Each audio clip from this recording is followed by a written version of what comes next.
Unrestricted Warfare, more literally translated, Warfare Beyond Bounds, was a document authored by two Chinese colonels in the People's Liberation Army in 1999.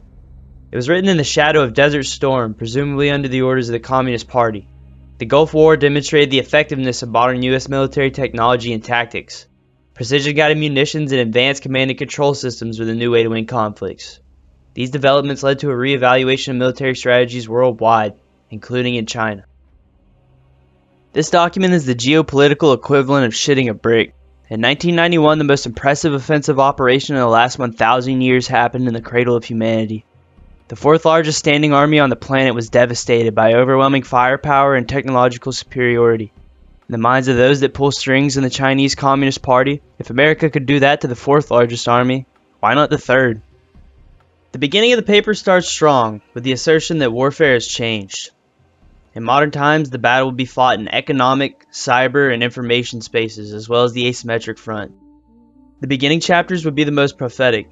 I can draw conclusions to their prediction of an information war with the current conflict in Ukraine. You've seen the strongest propaganda campaign of the last 75 years between Russia and Ukraine. With the strength of viral internet marketing, the Ukrainian government has made their struggle go viral, and with it came a push for Western governments to bring game-changing weapon systems to turn the tide out east. The authors go into great detail of what limited war looks like and how nations will seek to use them to step around all-out, unrestricted warfare. Tactics like avoiding full mobilization or downplaying your intentions or goals. The other space the two colonels would warn their government about, asymmetric, would be the one to nearly bring America to her knees just 2 years after this document was written. You could say UW predicted the attacks that would set the tone for the global hegemony's future. In the document, they describe the power of unconventional tactics and the evolving nature of warfare against Western powers specifically.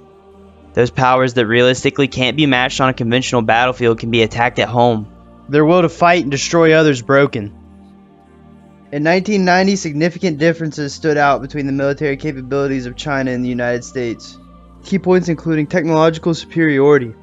The United States had a clear technological edge over China.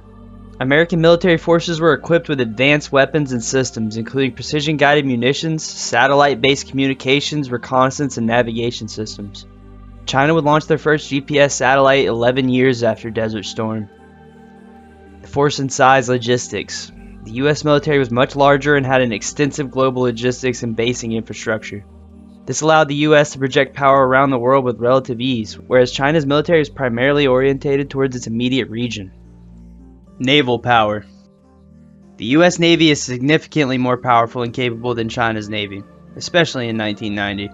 The U.S. Navy had aircraft carriers, advanced surface combatants, and a global reach, whereas China's Navy is still in the process of modernizing even today.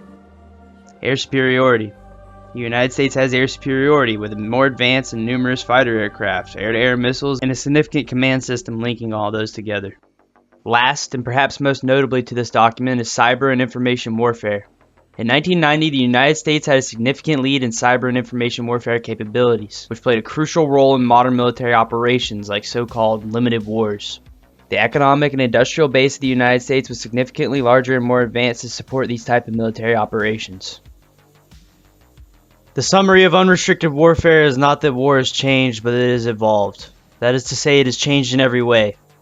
The authors argue that conventional warfare with traditional military forces has evolved into asymmetric warfare. Asymmetric warfare involves the use of non-traditional tactics in all spaces to overcome traditional limits of military capabilities. In modern times, smaller, more competent forces are capable of outstanding achievements.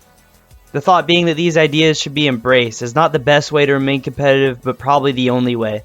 In lieu of concerns about civilian impacts of a trade war or interruptions of a vital supply chain, you must leverage economic dependencies in the same way countries used strategic bombing in the early 20th century.